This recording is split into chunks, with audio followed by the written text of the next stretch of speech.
Fuel your body with Complete Multivitamin, the perfect balance of essential nutrients for daily health and wellness.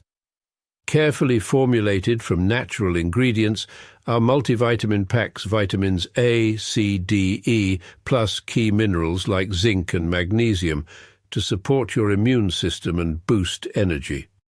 Just 1 tablet a day is all you need. Take it with water and feel the difference as prescribed by your healthcare provider. Stay active, stay strong, stay ready with Complete Multivitamin, your daily dose of vitality. Complete Multivitamin, simple, powerful nutrition. Go get this product at blackhotfirenetwork.com at the Sports and Nutrition store. Yes, for only $32.90. Good afternoon, good evening from my end. It's exactly 10 minutes past the top of the hour. Hope you're doing amazing today, this amazing afternoon from you guys, and hope your week has been amazing, productive, or literally whatever you've been doing. Karibu Sawa to yet another beautiful conversation of the Africa Today show. My name is Joby. In case you're here for the first time on YouTube, on YouTube, literally we're not on BitChute, on all our YouTube channels. I'm so used to being on BitChute. And to all the returning listeners also on the radio station, Spreaker and Spotify as well. Today we're going to be talking about America and Trump, of course, announcing the 2027 military budget, what it should be, why it stands, and along that we're going to be talking about also how they seized the Russia oil tank, literally the Russian flagged tank, and we're going to be talking about also much more conversation coming from also France and how they are looking forward to put the next summit in Kenya, and much more also coming from also more tensions between Nigeria and America, as America is still threatening to put more military action that is towards Nigeria, and we know what this is all about. But before we get started, I have a very amazing, this video, shout out to Kitty, shared with me as well, the Trump video where he's saying, I stole that shit. I think this is the video now they're using now with all the presidents. I've seen the one for Ruto being told, Mr. Kasongo, tell us how you literally won 99% of the votes. I stole that shit. So let's start with that video. It's really funny. And then we're going to share also another video also talking about a discussion that is not deeply talked about, and I'd say especially to Black people, the same similar situation I was talking about, how history is really important. But now this is where we need to understand also how everything is about race, and especially for the people in the continent. There's a video I'm going to share of a 70-year-old man who ran over a 6-year-old boy because of picking an orange on the floor. And literally more deeper being explained on that, on how everything is about race, how they've set up this system is about race, and let nobody lie to you otherwise. Yeah, exactly. That's why every time every time we get all mad because I mention her name, and makes me get all salty and stuff. She be getting all salty and shit, all upset. Yeah, it's about race every time. Sorry, you don't know. Sorry, this mess up your mind. Then as soon as Joby get off the damn camera, I know she mad because she cut my ass off. Oh, she did? Because I was like, just stop talking. I was like, I don't know. No, she chopped my head off. She cut me off. She always does that when she's at. Oh, okay. But anyway, we're gonna start with this video right here. Go with that one. Stole that shit. That's what I do, nigga. Fuck, nigga, I stole that shit. And I stole it, like, bro, but niggas don't understand. I talk facts. Vlad, I talk facts. Oh, you're right. Don't even deny it. That's cool. I do, nigga. I talk facts. What deny? What, nigga? Give me that, nigga. I don't know what to do. That girl, you know when a nigga got a girl, her she's shit fat, juicy. Bro, you don't know what to do with that. Give me that. But again, Joey, you don't know what to do with that. Give me that. You know, you dude got a girl. She all fat, juicy. I say, hey, nigga, you don't do that. Give me that. What I do, nigga? Fuck, nigga, I stole that shit. And I stole it, like, bro, but niggas don't understand. I talk facts. Vlad, I talk facts. Oh, you're right. Don't even deny it. That's cool. I do, nigga. I talk facts. What deny? What, nigga? Give me that, nigga. I don't know what to do with that. Okay. You know when a nigga got a girl, her shit fat. Bro, you don't know what to do with that. Give me that. Bro, you don't know what to do with that. Give me that. And the caption is how Trump literally attacked Venezuela. Literally. Right. You don't know what to do in that. Give me that. It's crazy. But before we get that whole situation, I want to share this video again, a little bit about race to understand. This is a very important conversation because, again, yes, everything is about race. But sadly, like I said, in Africa, we're not taught that. We're taught these people are our heroes. And this is why you see the disrespect of seniors. I've just seen some people reacting to the video that was sharing earlier today of the transgender being washed by the Maasai people. And their question now, are we witnessing colonization in 2026? This guy just told you he's here to actually exploit you. And you have the audacity of washing his ass. Like, when will you ever learn the disrespect that is always continuously being shown on our face? And when will you understand that this is all about race? The system. Joey asked that question. Get mad when I asking that. Joey's asking that an honest question. When are we gonna learn not to be disrespected? Like even Joey is about this is about respect and dignity. African people. Go ahead, Joey. Exactly. Trigger warning. This is about race because everything is about race. Yep. A 70-year-old white farmer. I am emphasizing on the age and the race because it's going to show you, give you an understanding, a deeper understanding of the mindset, the mentality of this person, of this particular individual. A 70-year-old white farmer ran over the legs of a 6-year-old boy because the boy picked up an orange from the ground. Ran his legs over. What? 70 years old, drove head on into a 6-year-old boy because he said that the boy was stealing his oranges. Witnesses actually. Now, remember, this is the same situation happened in South Africa some time back. Remember, we had the same situation. Is this America or South Africa that's happening? This is in South Africa again. This is just a week ago. I figured that, but they those are they white people. They love them. They kiss their ass. They love them. What am I to do? State that the boy wasn't stealing. He had simply picked up an orange that had already fell on the floor. It was already on the floor. However, that didn't matter to Mr. Stoneman as he drove head on into a 6-year-old boy, breaking both of his legs. And his mother, unfortunately, could do nothing but just helplessly watch. When investigated, right, and by police, Stoneman stated that he would do it again. He said, I would do it again. 6 years old. And sadly enough, I can't be because these South Africans, all white people, we love them. Shit, crazy. Why am I supposed to get mad about it, man? We're not gonna disagree, but again, the main conversation is everything is about race.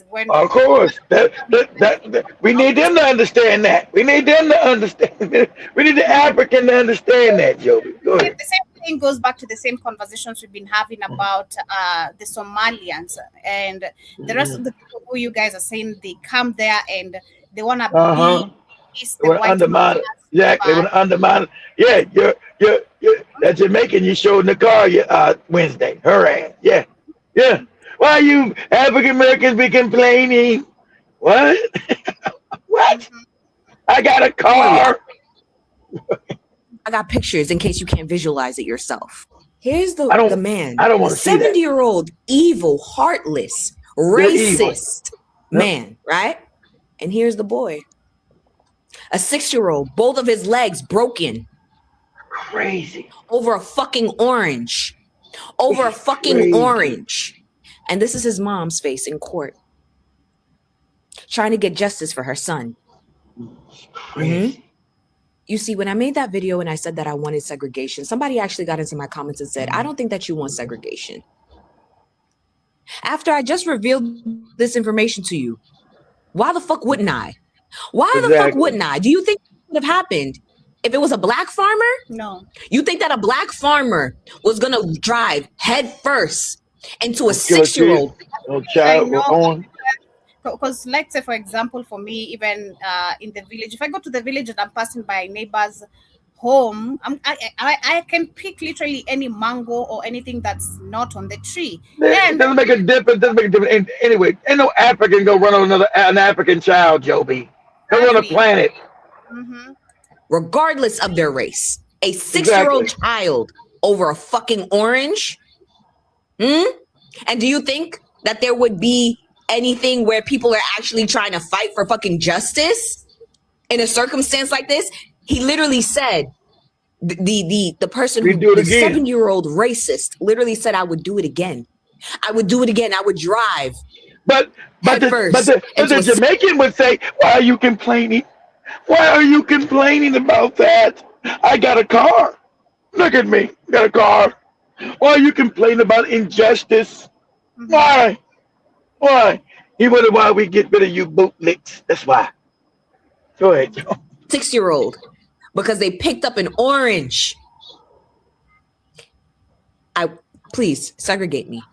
Trigger. Exactly. Segregation is really, really important. But we also have these more videos explaining still on the matter of race. I really appreciate this comment because I remember growing up surrounded by other white folks, and they'd always be saying that Black people need to stop making everything about race. So then when I got older and I started to realize that literally everything in this country is about race, everything. To wonder why it is that all the white folks I know want everyone to stop talking about race. And what became really clear to me is that the reason we white folks want everyone else to stop talking about race is because that system, that racialized social system, implicates us as the bad guys. And we think that Black folks bring up race because they want us to suffer for what our ancestors did to their ancestors. But nothing could be further from the truth. Black folks didn't choose to be Black in a racial caste system that oppresses Black people. They didn't choose to be part of a system that oppresses them. So while we want everyone to stop talking about race because we don't want to be the bad guys, Black folks don't have a choice. You're the bad guys. Savannah, why do you make everything about race? Like, why are you always talking about race? Like, not everything is about race. Everything is about race! Man, that is so true. And the thing is if you don't have to live it every day, if you don't have to live with microaggressions every single day, if you don't have to live with over racism every single day, then I can see why you would say, oh, why do you make everything about race? Everything's not about race. Just because you are not racist, just because somebody in your family is not racist, it does not mean that America is not racist. We're talking about institutionalized racism. Exactly. The truth of the matter is actually this hurts most of the Africans. So that's also something else. It kind of hurts them that we're not supposed to be blending with the white people. I've seen that personally. I mean, a good example is when you see the young Black girls dating a white man. How they act. It's like, hey, you ain't shit. You are. Shout out to Rose. I mean, not Rose. What's the girl's name we just got rid of? I'm never good with names. What's the girl's name? Ruth. Shout out to Ruth. Yeah, sadly, most of this is literally hurts most of the Africans. They don't like hearing that because for them, they're brainwashed. Exactly. Yeah, they can, become rich by being by the side of the white man. You only rich connected to the white people. You can only. Isn't it funny? Exactly what Joby just said. And that's sad. That means that's a lack of education. And that's the leader's fault because they've been told not to properly educate their people because it facilitates and Europeans constantly stealing from you. But remember when Joby showed a video about 2 months ago with the Black officer getting snotted on and talked crazy to him in Mombasa by that white man? Because that white man, you forgot, he's with a Black girl who he beat her ass. Did he go to jail? No, he went to jail. They came and got him. So right there, he's talking crazy to the other Black officer, just talking crazy. But he's out to get on the plane and leave the country after he beat some Black girl up. That's what they do. They know they're not never have any justice done to them. They'll come there and beat you Black bitches' asses. And won't nothing done. No Kenyan would don't do nothing on that coast unless you fight back. He beat some Kenyan girl up, black and blue, eyes black, just fucked her up, and then talking crazy inside the police station, putting snot, talking to the Black man all crazy because you know you're weak. Yeah, you shut up, shut your mouth, keep your mouth shut, talking all crazy. And he's supposed to be arrested for beating up on a Black Kenyan woman. You can't make it up. The mindset of Africans has been destroyed. It's crazy. Go ahead. the continuous tolerance of disrespect. That is what Exactly. That's a better way to say it. That's About systemic racism. Everything is about race. Absolutely fucking everything is about race. And I know that it is very hard for some people to understand, but that is just the fact of the matter. I mean, they understand it, lady. Listen, that's the scam they put that they don't know. They don't understand it. They understand it. They know it. They know the benefits they got from being white. Now there's no justice for nobody, but they know it. They that's part of the scam to tell you in your face, I don't understand. How's everything about race? I don't get it. That's them playing stupid, so it keeps it going. They know what the hell's going on. You think people in Kenya and in South Africa don't realize why they living good and they're not in the slums with black people? They don't know why. When they were the poor ones, Africans weren't poor. So all these Africans live in the slums in South Africa, live in the slums in Nigeria, live in the slums in goddamn Kenya when there's white people there. How'd that happen? You think they don't know? They know. Like when Ayrton had that white lady at the studio, she looked all crazy because I said they were poor, they were impoverished, and they were living off the black of black people. Look at all, she was all uncomfortable, looking all crazy because they know that's a fact. Look at all crazy. Ooh, to Jim Crow to now, everything has always been about race. Let me give you a quick story because I hate how people think that we are so far removed from historical racism and slavery and all that, that there's no effects of it today. So in the 70s is when my family moved to Washington State, right? My mom is white passing. My mom is white passing, and my dad is obviously black. So you're a light-skinned a light-skinned black woman who could pass as white. She could, which white people hate. They light-skinned black people, listen, you know, that can pass as white because they'll say shit that they don't want to say in front of black people to you, thinking that you're white. Go ahead, Joe. Going to purchase a home in Washington State. Now, redlining. This really aligns with all of the redlining that went on like through the Jim Crow era. But they were going to purchase a home in Washington State. They had a real estate agent. They found the home that they wanted, and everything was going fine until one day the real estate agent called them up and said, "Hey, you lost the house. The sellers are not going to be selling to you anymore." And the reason why that happened is because a neighbor of the home that my parents were going to buy, they called their neighbor, the homeowner, and told them that a black family is going to be moving in. And so that is why they retracted their home purchase from my parents. From that moment on, my mom had to go alone to get to get the house. Had to go alone. I said, my mom white passing. And remember, pause. And remember, even when you sell your home, they say take all your black pictures down and put white people up on the walls. Remember, Joey showed that like a year ago. They take all your black pictures down and put white people up on the home, because no one's gonna buy the home. I remember that. Yeah. So you gotta take down all the black people pictures and put fake white people as if they were living there, so somebody buy the home, Joby. Without my dad, without her own brown children, because all of my siblings look like me, and so she couldn't go with her children, she couldn't go with her husband to go get a house, and that is how they were able to get a house. Everything is about race. This was in the 70s. We are not so far removed from it. Like, it's still happening now, lady. You think it's not happening because that was 40 years. It's happening today.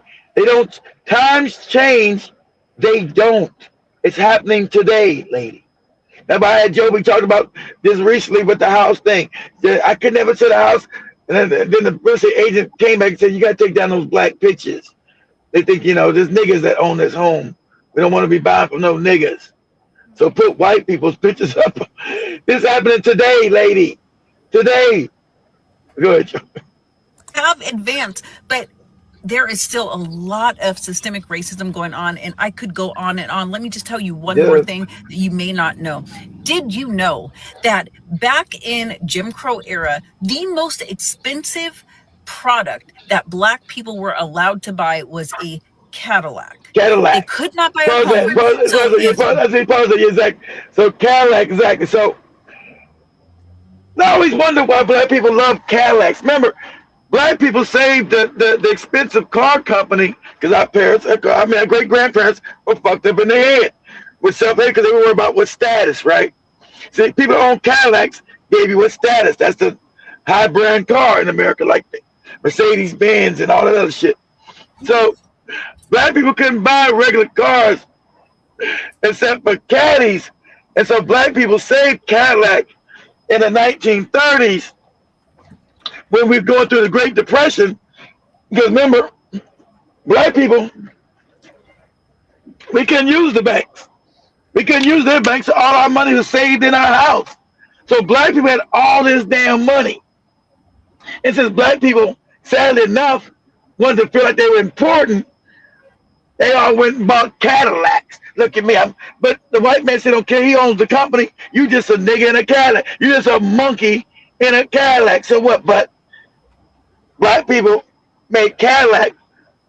They kept it going. They kept the expensive brand going. So imagine you're doing a depression where everybody's poor, white people starving, homeless, but Black people have enough money to buy Cadillacs.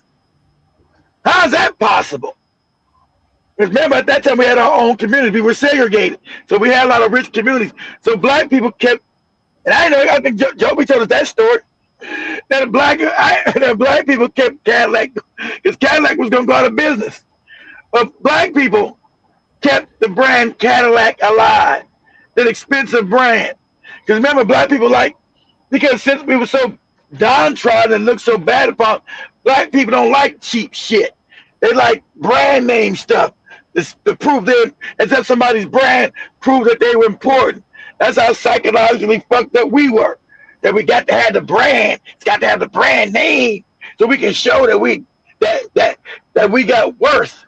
So putting a brand gave us worth. That's how fucked up we were in the head. But go ahead, Joby. Black people were to say that, we've made it a show to say that Black people have made it, and by way of monetary value, they would be in a Cadillac. And that is why Cadillacs are so popular today with Black people, because that is the only high purchase ticket item that they could, or high ticket item that they could purchase back in the day. It gave them prestige. Oh, this nigga got a Cadillac. Look at my Cadillac. And we lied that one guy. You get a friend of mine used to laugh like 10 years ago. But this old ass nigga, my Cadillac. I thought he had like a new Cadillac. Man, he was all trying to impress us with his Cadillac. Motherfucker, I got a Cadillac, so what? My Cadillac. Then we see this Cadillac, it was some old shit. This old ass Cadillac. It's like some shit from like 1962 or some shit. Oh, what? This your Cadillac here? This old ass shit? About 20 years before I was born? This shit. Oh, my Cadillac, man, my caddy. And so we know our people's minds are messed up for prestige. And I'm not gonna lie, I was messed up, because I had a Cadillac Escalade for prestige. Caring how I look. Yeah, my Cadillac Escalade got a flex on you niggas.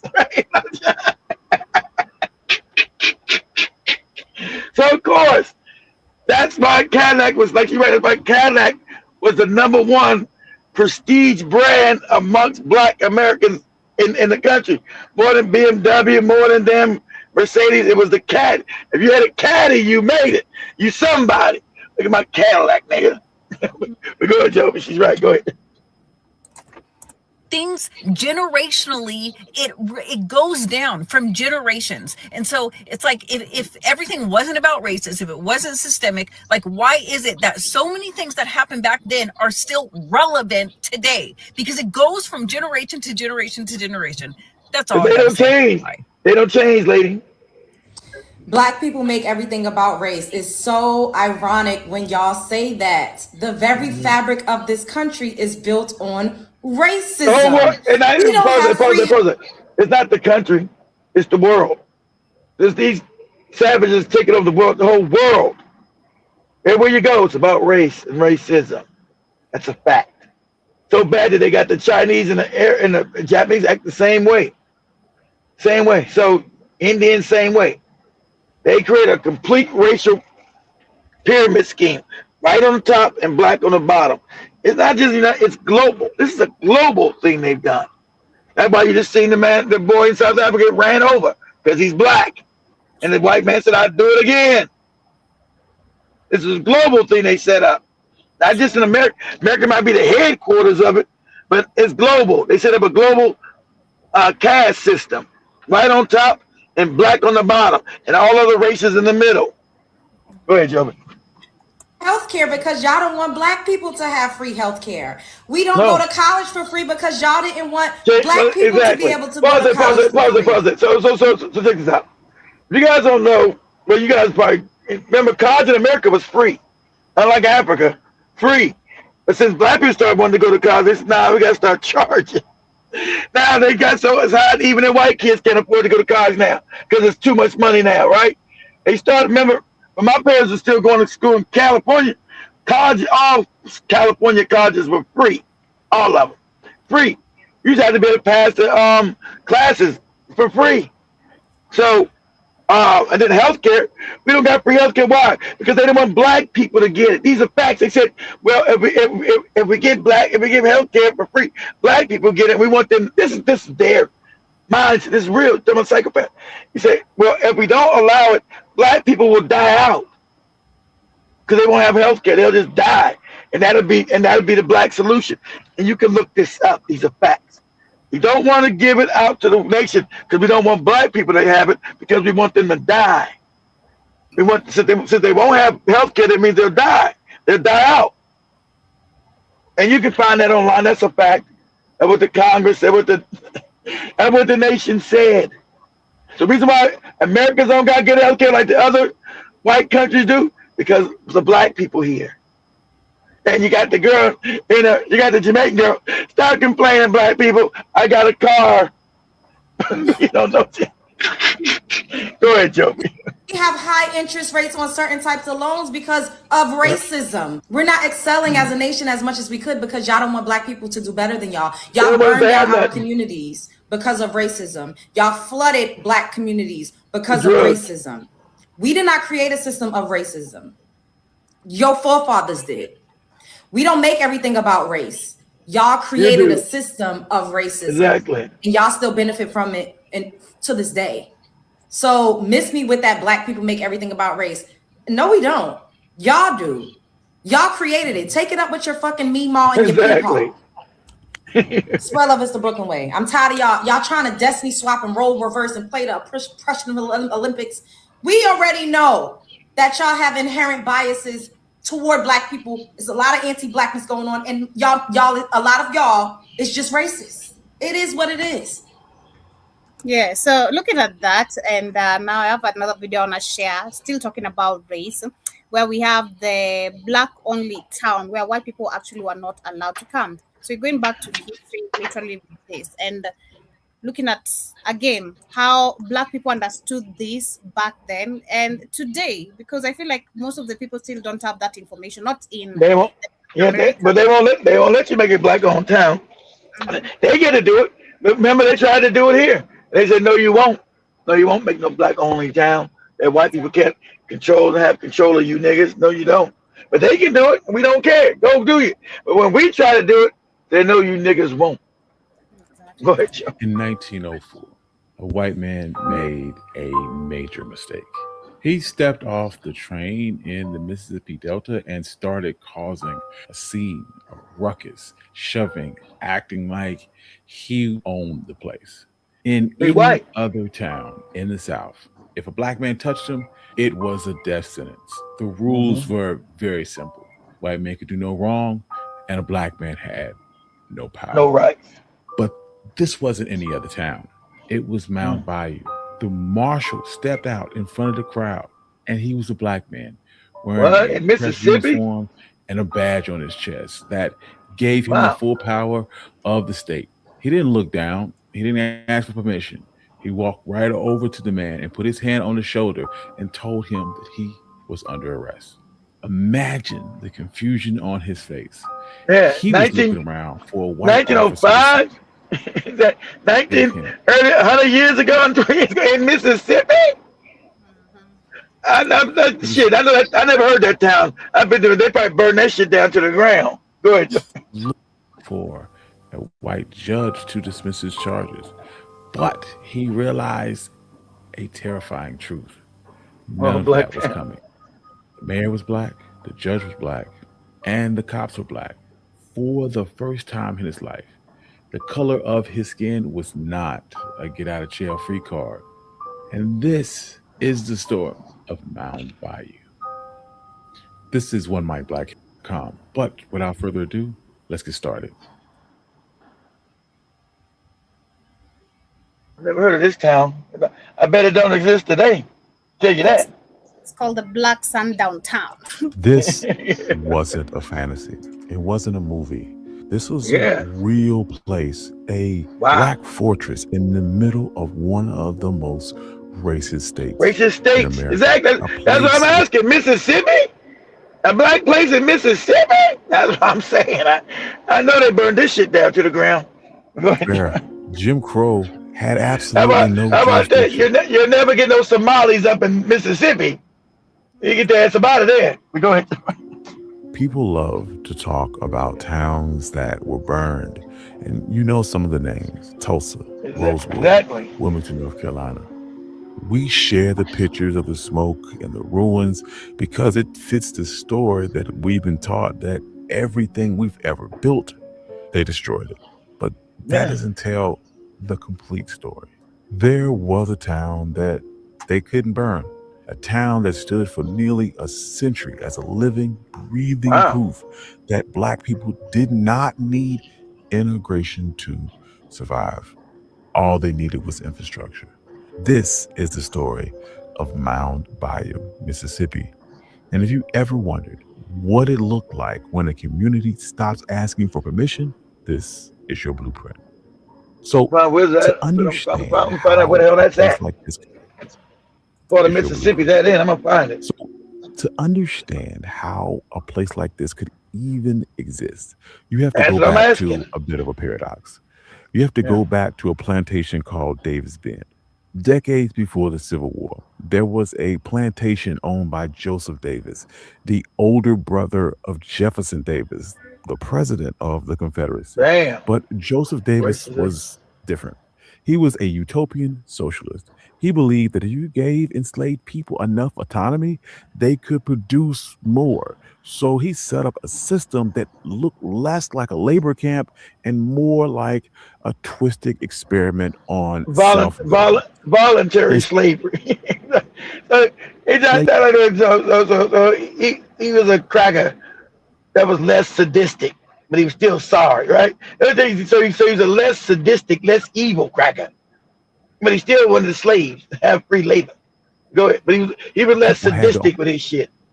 own court system with their own judges and juries to settle disputes. They were trained to be managers. They learned how to keep complex ledgers, how to negotiate contracts with steamboat captains, and how to run a massive agricultural enterprise.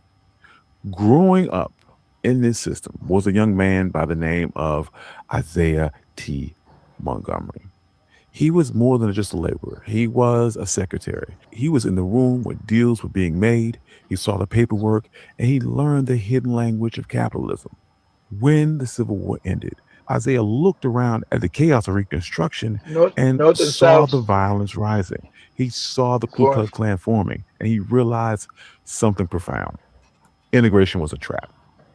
As long as Black people lived under white jurisdiction, they would never truly be free. He didn't want to fight for a seat at the table. He was trying to build his Like his own own damn table. house. He knew that he couldn't just take the land. He had to make a deal with the system. So in 1887, he found a surveyor's map and pointed to a spot in the Yazoo Delta, a place that no one wanted. It was about 840 Yazoo acres City. of nightmare. It was thick with timber, That's the swamp Delta. water, and black. So he's over about Yazoo City. Mosquitoes were Wow, so I probably thick. went past that place, never even knew about it.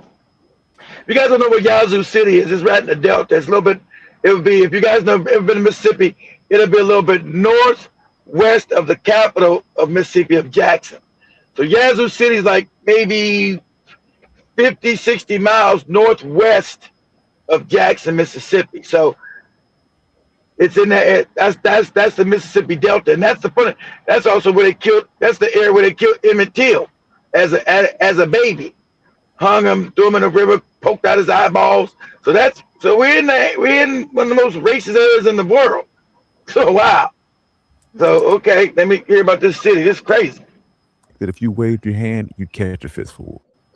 The Louisville, New Orleans, and Texas Railroad owned the land, but they couldn't do anything with it because no white settlers were desperate enough to clear it. So Isaiah Montgomery put on his suit and went to the railroad executives and made them a business proposition. He said, "You have a railroad going through a useless swamp. Sell it to us. We'll clear the trees, we'll drain the water, we'll plant the cotton, and we'll turn your empty track into a gold mine." The white executives simply saw dollar signs. They thought they were taking advantage of a desperate people. They had no idea they were funding a fortress. Montgomery would purchase the land for $7 an acre. But here's where the genius part came in, and the part that changed history. He set up a charter for the town. The policy included that the land in Mound Bayou could only be sold to other black people. folks. Think about that. He used the exact same restrictive covenants that white neighborhoods like Levittown used to keep us out. But he flipped that weapon. He used it to keep the oppressors out. This created an invisible wall around his town. If you didn't own the land, you couldn't vote in the town elections.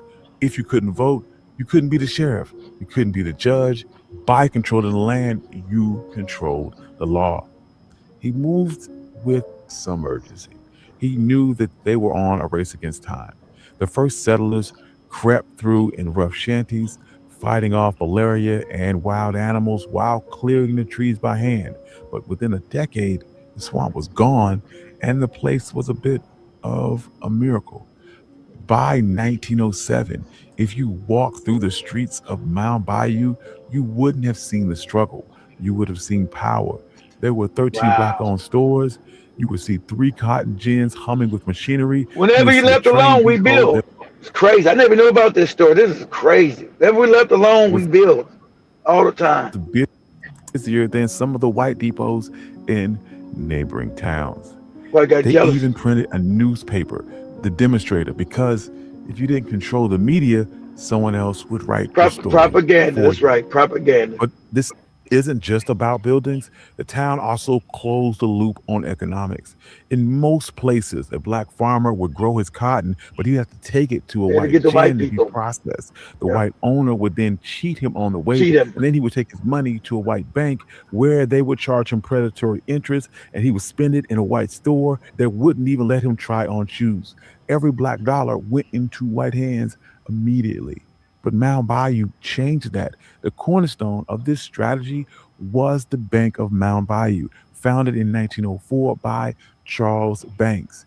They called him the Wizard of Finance. He understood that freedom wasn't real unless you could fund it. When he opened the bank, it wasn't just a place to store cash. Farmers from all over the Delta, even outside of the town, started to bring their money to Charles Banks because when he walked to the lobby, they were treated like human beings. They could get a loan to buy seed or equipment without signing away their dignity. And that money stayed within the town. The bank lent that money to the grocer hired a carpenter, the carpenter played the doctor. Money circulated in the same time. 5, 6, 7 times. So it makes you wealthy. It left the community. Exactly. Makes you wealthy. The greatest test of this infrastructure wasn't just banking, it was survival. During the 1940s, if you were black and you got sick in the Mississippi Delta, you were in trouble. White Go to hospitals would hospital. not take you, or you were thrown in the basement ward with no heat and no nurses. You could die from a simple infection because you were on the wrong side of the color line. The color line. So That's Mount right. Bayou Black. decided to build a healthcare system. They didn't ask the government for a grant. They went to fraternal orders. We often forget groups like the Knights and Daughters of Tabor. These were secret societies, benevolent orders where the members paid small monthly dues, mostly nickels and dimes. It was the original crowdfunding. They pulled together these nickels and dimes into a massive war chest and built the Taborian Hospital in 1942. This place was state-of-the-art for the time. It had x-ray machines, incubators for premature babies, sterile operating theaters that rivaled anything in Memphis or Chicago. They hired black surgeons and paid them top dollar, and they had black nurses in crisp white uniforms. For a sharecropper who spent his whole life being called boy, walking into a Boy or black nigga. hospital had to be a life-changing experience. The man running this hospital was Dr. T.R.M. Howard. He knew that you couldn't just have a healthy body in a sick society. You had to fix the politics too. So he turned Mount Bayou into a headquarters for the civil rights movement in the Delta. He launched Regional Council of Negro Leadership. Every year, they would hold massive rallies in a field just outside of town. Sometimes up to 10,000 people would attend. Dr. Howard would get on stage and give them practical instructions on how to use their economic power. And this is where slogans like "Don't buy gas where you can't use the restroom" would come from. This was years before the Montgomery bus boycott, and he was teaching people that their wallet was a weapon. And if a gas station wouldn't let you use the restroom, you keep your money in your pocket and keep driving.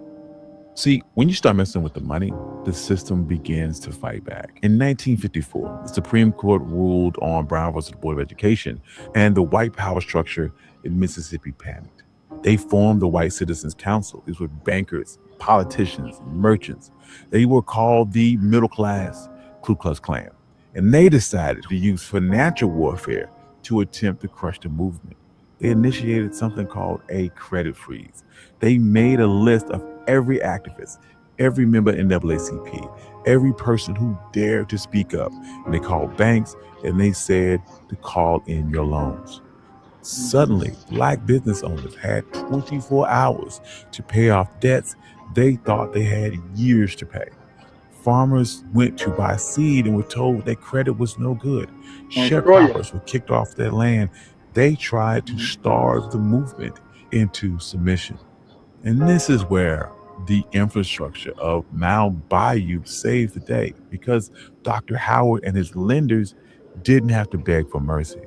They could look at the math and they organized what they called an anti-freeze fund.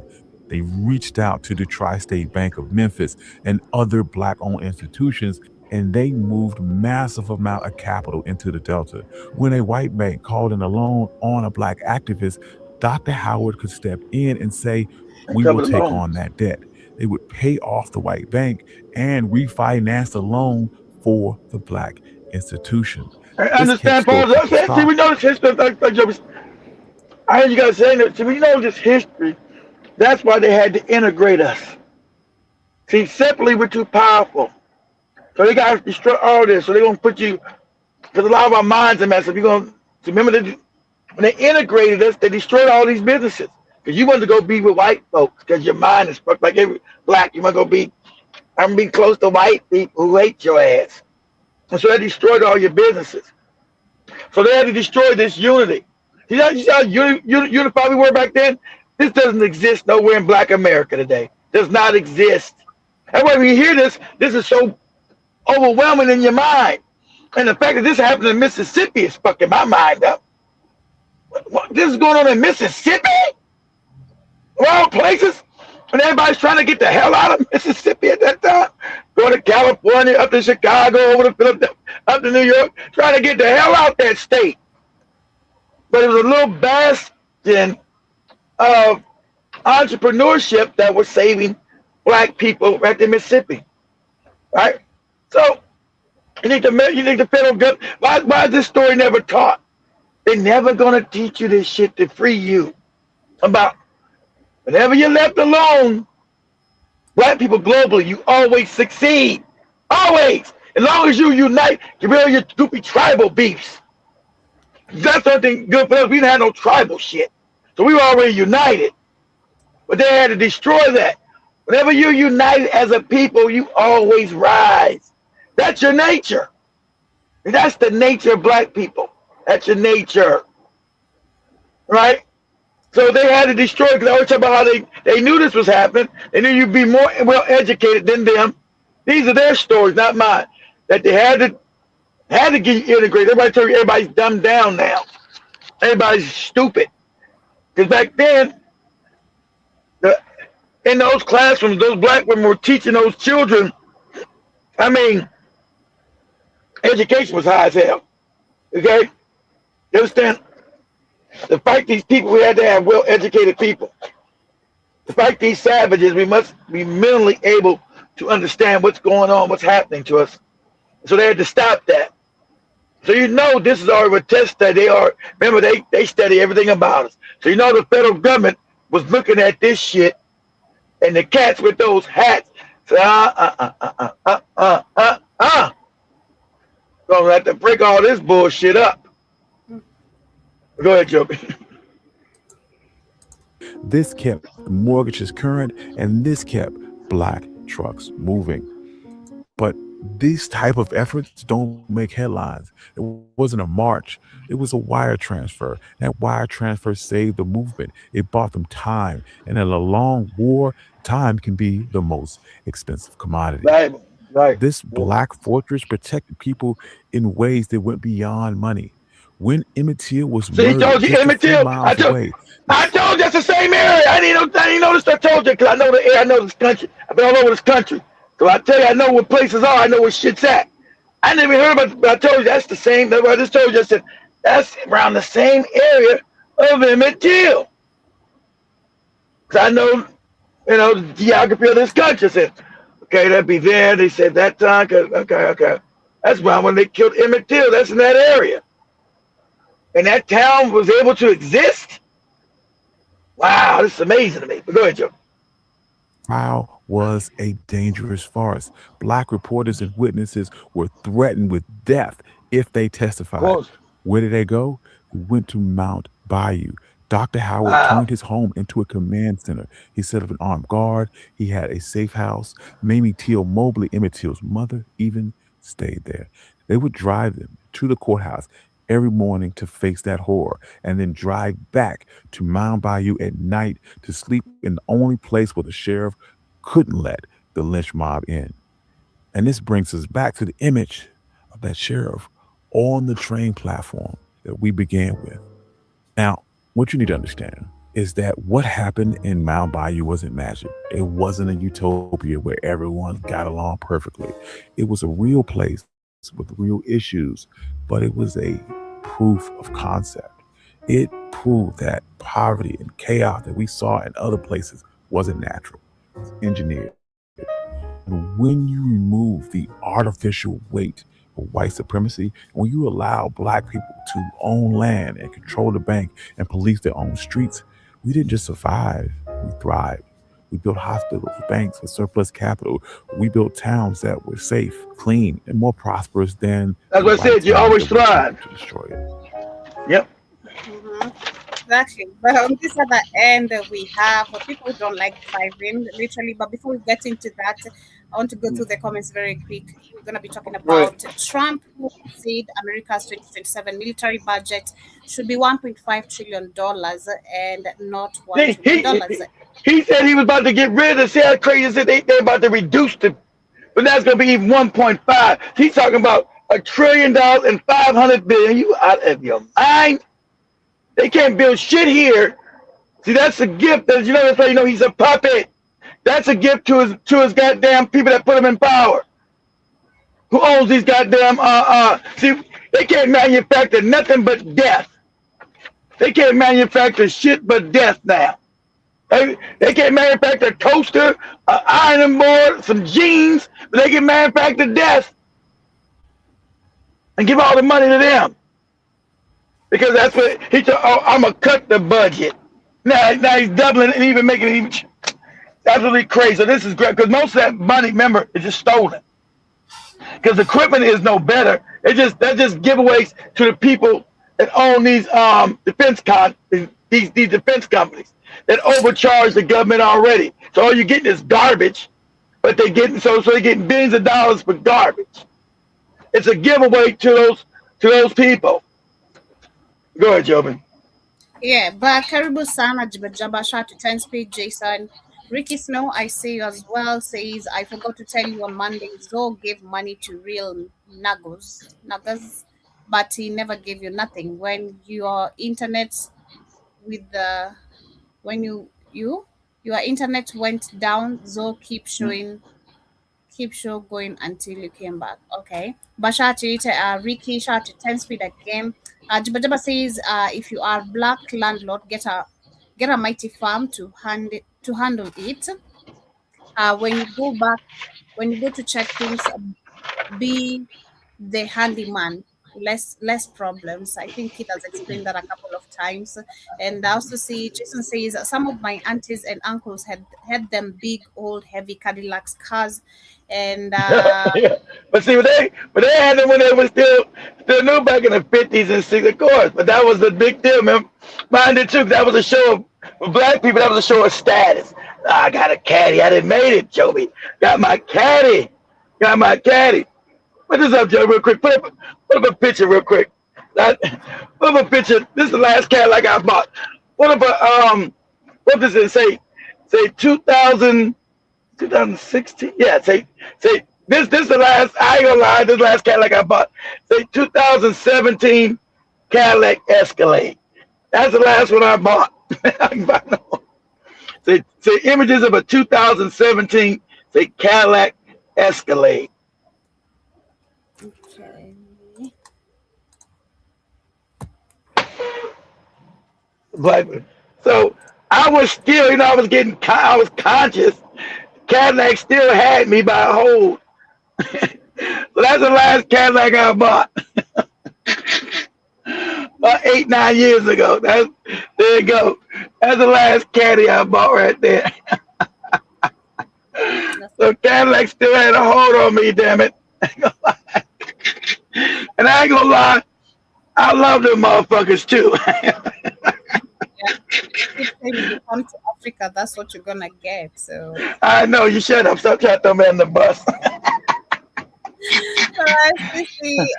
Majama says they still are the Jordans, the Gucci, red bottoms. And also see Vicky says, I have $80,000 black Cadillac. That is the 2020 version and paid off 3 years ago. Wow, look at this man. Ricky, stop trying to flex on people, you no good bastard. It's just, what kind of Cadillac do you got, Rick? Is it a sedan or you got the truck? See, I don't like sedan cars, so I always buy a truck. So I don't. You got a sedan, it still is expensive. All of them are overpriced. So I'm just asking, do you got the sedan or do you got the truck version? Jason says, especially them 1950s Cadillacs cars, steel bodies and super heavy. And 10 Speed says, I still want a Cadillac Diamond in the back. In the back, yeah. Cadillac Diamond in the back. Sunroof that's a song, Joby. And the Cadillac. Yeah, you're being fresh. You said you got a Cadillac Diamond in the back. It's Cadillac's like, it's got like a diamond symbol. Cadillac Diamond in the back. All right. Jason says Fox nowadays make classic Cadillac cars into low riders. Low riders. Yeah, the ones we showed you Wednesday, Joe, with the hydraulic, and make them into low rider cars. Oh, okay. And they restored them into hundreds of classic Cadillac cars. It looks nice. They're expensive as hell too. If you can get a classic Cadillac, expensive as shit. Mm-hmm. And Jiba says in West Pennsylvania that these small towns have a street on the edge or on a hill that us black could build on, and then cut out a little segregated village. Today, it's HOAs, homeowners associations. And remember, they created the homeowners association. There's another racist that they created. The homeowners association was created to keep black people out of certain neighborhoods. Even that's racist. And that's why, and white people can't stand that. The homeowners association was created also because of racism.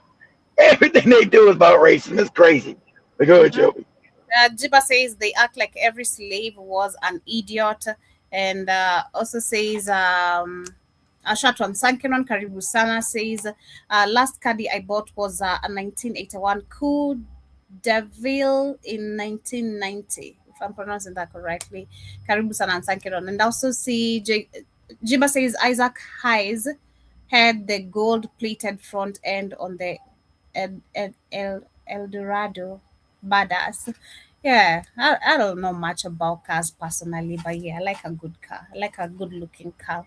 I was even trying to literally talk with Christine. We were looking at some literally cute cars out here, saying the body shapes we like. Hold on, Joey. Listen. You see what you just heard that lady one line. That dude one line. All these Negroes talking about the Cadillacs they like. Go ahead, Joey. No, go ahead. Yeah, but as we continue, we're gonna get into Trump, who has said that America's 2027 military budget should be 1.5 trillion and not 1 trillion. So I'm gonna share a couple of videos regarding that from TikTok, and then we go over to how also they took over the Russia flagged tanker literally, and where this is headed. Is this about literally war? Is there more war that should be expected? How many more countries are going to be invaded because that's what they're doing, and taking control of resources? Literally, what should we expect? But let me share these videos as we continue. Just announced that he wants to raise the military spending to $1.5 trillion. He just did this on Truth Social, saying here, after a long and difficult negotiations with senators, congressmen, and secretaries, and other political representatives, I determined that for the good of our country, especially in these very troubled and dangerous times, our military budget for the year 2027 should not be $1 trillion, but rather $1.5 trillion. This would allow us to build the dream military that we have long been entitled to, and more importantly, that will keep us safe and secure regardless of foe. Then says that the reason why they're able to do this is because of the safe, secure from what? Ain't nobody attacking America. Americans want attacking everybody. It's all crazy talk. Go ahead, Joe. I would have stated the $1 trillion number, but because of tariffs and the tremendous income they're getting, the amounts being generated, that would have been unthinkable in the past. Remember that Congress does hold the purse, meaning that they're the ones who would actually have to approve this in the budget, which, keep in mind, I believe the next government shutdown is happening within the next 20 days. But a jump to $1.5 trillion would be the largest military budget in U.S. history. I need to comment on the last part here, talking about how they're able to hit the $1.5 trillion number while at the same time producing a great military, having the ability to at the same time pay down national debt and give a substantial dividend to modern income patriots within the country. I'm always happy to fund our military because we do need to have a military. It's very unlikely to be able to do all of this. Remember that yes, tariffs, we pay the tariffs. Okay, the prices go up, we pay the tariffs. That's not a constant number. That will be changing from time to time. In order to pay down a national debt, you need to have like a massive surplus. But if you're also then spending that surplus on military and dividends, then there is no surplus and you can't pay down the debt. And let's remember that, like, once again, these tariffs are not something that's a constant number. It's going to change. Bottom line is there is no credible economic model in which you can do all four things at the same time. Like, I'm sure that Congress they're probably going to approve the military spending, but you would also need to have a sustained, like, extraordinary revenue growth, which we're not really seeing that right now. You would have to see no major economic slowdown within the next few years, which analysts show that is potentially coming You would have to see new federal payment programs, which you could see that happening. But the big thing is fiscal surpluses. You can't have that if you're doing massive spending. Bottom line is that Trump can propose this and he can promote it and be optimistic about it, but it's extremely unlikely that all of these could be happening at the same time. Let me know your thoughts in the comment section below. Trump. So disruption has come to defense. That's your headline here. It's a carrot and stick approach from the president as shares of prime contractors like Lockheed Martin, General Dynamics, Northrop Grumman, HII, the company formerly known as Huntington Ingalls Industries, L3 Harris, even Boeing, they're all soaring to new highs today. Here's the carrot, and here's why they're moving higher. Trump proposing a $1.5 trillion defense budget for 2027. This would be a 50% increase year over year. If that were to materialize, we may need reconciliation to do it. And assuming fiscal, we got homeless people in the streets. Nobody can afford rent or groceries. But he's talking about increasing the damn budget another $500 billion. Where we got infrastructure tore up. We can't pay nobody. Can't nobody afford groceries. Can't nobody afford to live nowhere. You see how ridiculously stupid this sounds? People can't afford to go to the hospital. We're talking about giving $500 billion more on top of the trillion that they get to the military. It doesn't make any sense. It's absolutely crazy talk. Go ahead, Joby. At $1 trillion, because remember, we haven't actually gotten that done yet. Couple that with growth internationally, a push to sell more U.S. weapons to allies. All of this means more orders for the companies. But industry needs to actually meet the demand and more quickly. It's been an issue for years. This is the stick. An anticipated executive order that was signed by the president last night. It ties the defense contractors' abilities to buy back stock, pay dividends, even compensate executives to contract performance. We're still light on some of the details, but the EO tasks the defense secretary with identifying companies that underperform on certain metrics, fail to invest enough capital and production capacity, are too slow with those weapons deliveries. There will be an engagement period, actions accordingly. New contracts will have language tied to all of this as well. The question now, who might be in the crosshairs? It would seem already, possibly, RTX. Why do we think that? Very blunt social media post from Trump calling RTX out last night saying, quote, either Raytheon steps up and starts investing in more upfront investment like plants and equipment, or they will no longer be doing business with the Department of War. No comment from RTX, but the post is notable because it comes a day after a framework agreement for Lockheed Martin to invest its own capital to triple PAC-3 interceptor production. More deals, by the way, like that one with Lockheed are apparently in the works. That's according to Undersecretary Mike Duffy, who told me that on Tuesday. So this is a whole scenario to watch here, Sarah. Longer term, maybe very bullish for the defense contractors, but it's going to mean some very different contracting and very different incentives. So disruption has come to... While everyone was distracted yesterday, President Trump posted this. He said, after long and difficult negotiations, I have determined that for the good of our country, especially in these very troubled and dangerous times, our military budget for the year 2027 should not be $1 trillion. That's not enough, but rather $1.5 trillion. This would allow us to build the dream military that we have all been entitled to, and more importantly, that will keep us safe and secure regardless of foe. This is why I say Republicans will never be serious about cutting spending unless they look at the military budget. Because we are $38 trillion in debt as a nation already, and this number keeps going up. Mind you, we spend more on our military than the next 9 countries combined, including China, Russia, Germany, and more. And if you just look at China, we over double what they spend on their military. This is what we bring in for a single year, and this is what we spend. We spend about $7 trillion, but we only bring in about $5. So every single year, we are $2 trillion in debt. Now President Trump wants to make that $2.5 trillion a year in debt. That doesn't even include all of the interest that we are paying on that debt. But as always, let me know your thoughts about this and make sure you're following me for more. I'm starting to think Donald Trump is serious about wanting to invade all these other countries in the Western Hemisphere, because he announced on Truth Social that he doesn't think our military spending is high enough.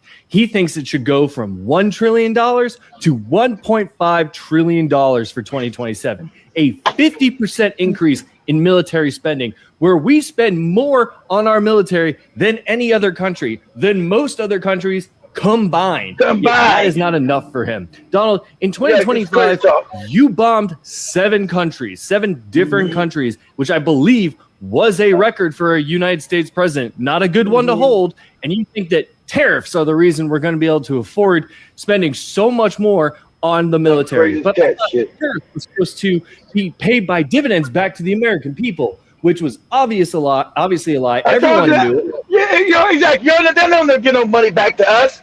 It's always so they keep the rich buddies richer.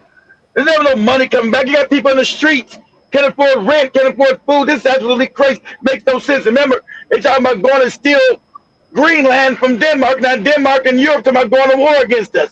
Europe say we damn if you're gonna let the American Europeans. Remember, they're savages. So now the savage fake thing is breaking apart. Them being united. Is that we're gonna try to go just steal Greenland for the resources. Remember, they're talking about just annex Canada and make it a 51st state, right? Then we're gonna just steal Canada too. Canada don't even work as a country. We just make that the 51st state, and then we go steal Greenland too, right? Now you got the Europeans saying, well, then it needs to be open war again with Denmark, England, and France going against war against the United States. But that's a joke because Europe don't got no military. Their military capability is done. Europe projected any power globally to a real power is a joke. If they can't even get enough energy to build shit over in Europe. So Europe talking about that's why they can't defeat Russia. Everybody can tell me they keep trying to go to Ukraine, fight Ukraine. There's no European power. England, weak ass. France, weak ass. Germany, weak ass. And the rest of Europe together, being weak, can fight no war with nobody, nowhere. So when Trump is saying that they're scared, we're all going to unite at the EU. So what? You can't win no war against America. But I hope America don't fight it because it'd be stupid. But Europe can't fight no war against no main power, no China, no Russia. Europe. Good luck with that. The only people the European can beat is Africa. That's it. Does Africa get their shit together? They want to be Africa no more. That's it. Europe can't fight no major war against no real power. Them days is over. But go ahead, Joby. Everyone with a functioning brain knew it because, we all know that you will just lie about everything. So what's the other $500 billion for, unless you want to use that to go and try and take over all these countries that your own administration is threatening to take over? The president announced that he is hiking the Pentagon budget from $1 trillion to $1.5 trillion. Just announced that. Crazy as Why? hell. Well, it's hard to know Exactly without why. asking him. He'll explain. But big picture, obviously, that's the kind of budget that a country that anticipates Going to war. global or regional war Of has course. for its military. There's no other reason to do that. That's not a peacekeeping budget. That's a war budget, a big war budget. So I think it's fair to expect, and all the signs suggest, that we're going to have a big war soon. A big war soon. I think everyone expects that to happen. Hope it doesn't happen, but obviously we're moving in that direction, toward a world war. Sorry. So how do you position yourself for that? Well, you look at a map and you ask the most basic questions. What areas do I want to control? Where are the trade routes? Who's got the resources? Exactly. Donald Trump has just called to increase the U.S. military budget from $1 trillion to $1.5 They want to be open gangsters now. All that UN shit, all that fakery that the Africans believe is real. They want to say no. We want to go never knock a motherfucker in the head. We don't know laws. We're going back to who we are. Europe is savages. We're going to be savage for savage sake. If Uganda's got to go, we'll knock his ass in the head and take it. Who's going to stop us? Kenya? Tanzania? Who's going to stop us? Nobody. If Congo's got to go, we'll just go and take it. Who's going to stop us? Who on the world stage can stop us? Nobody. And that's what we're going to do. We're not going to talk about the UN this, and this is democracy. Fuck all that bullshit. We said they got it, we want it, and we went and got it. Go ahead, Joe. This is a military budget for a country that's either at war or looking to go into a regional war, and I need you all to lock in. How did Donald Trump go from this? But you also recently said that the Middle East would be better off with Gaddafi, Saddam Hussein, and Assad in power. How does... Because the people that run the world want this lady, not him. He don't run shit but his mouth. He's a puppet. Go ahead, Joven.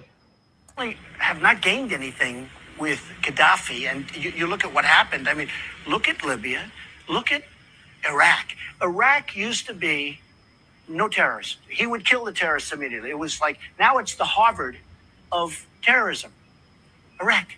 If you look at Iraq from years ago, I'm not saying he was a nice guy, he was a horrible guy, but it was a lot better than it is right now. Right now, Iraq... The human rights abuses. Let's talk, well, you don't think they're happening now? They're worse now than they ever were. People are getting their heads chopped off. They're being drowned. Right now, they're far worse than they were ever under Saddam Hussein or Gaddafi. We have to rebuild our country. Our country's falling to pieces. We have 19 trillion in debt. We have infrastructure that's a disaster. Our roadways, our airports, our schools, everything. Exactly. That might we have to do that. start thinking Exactly. about ourselves. We're pouring trillions of dollars into the Middle East, and we have nothing for it. We have nothing. That interview was in 2015, more than 10 years ago. Fast forward, this is what Donald Trump is saying now. There's been protesters killed in Iran. You said we were locked and loaded, ready to go. What is the line there for when the U.S. is going to get involved in those protests? We'll take a look. We're watching it very closely. If they start killing people like they have in the past. See, that's him telling the truth. That we didn't need money for infrastructure. Our country's all fucked up. But the people that run this want to say, no, we want to make war so we make more money. We want to go steal shit. And we want to do it openly now. We're going to steal gold and shit in Africa that we need to do. We're not, when we don't want to keep these puppets in power. They moving too slow with our goddamn resources. We're going to smack one of these goofy niggas in the head. Say, time to get your ass out of here. And we're going to go ahead and run the shit. That's what we're going to do. He's not saying, see, then he's talking like a normal person. Oh, we need resources. We need things to build America back. That money go. Our train stations are falling apart, true. Our damn airports are falling apart, true. Our roads are falling apart, true. That's what you would do if you had common sense. That's what you would do. But they said, no, fuck all that, because the people that run the world don't give a fuck about American roads, American schools, American airports. They don't care about that. They care about our money in our pockets. Go ahead, Joe. Very hard by the United Can I States. just add something? We'll worry about Greenland in about 2 months. Let's talk about Greenland in 20 days. Right now, Greenland is covered with Russian and Chinese ships all over the place. We need Greenland. He's openly telling you about just taking some people's land. We need Greenland. They don't do it. We're going to take it. That's what, see, they want to be savage again. That's what they always been. There's all that fake democracy and freedom. Never believed in none of that shit. Go ahead, Joe. And Denmark is not going to be able to do it. So how did Donald Trump go from being a no wars president to now starting a regional war? These people do like Israel. Hold on. And he loves Israel too.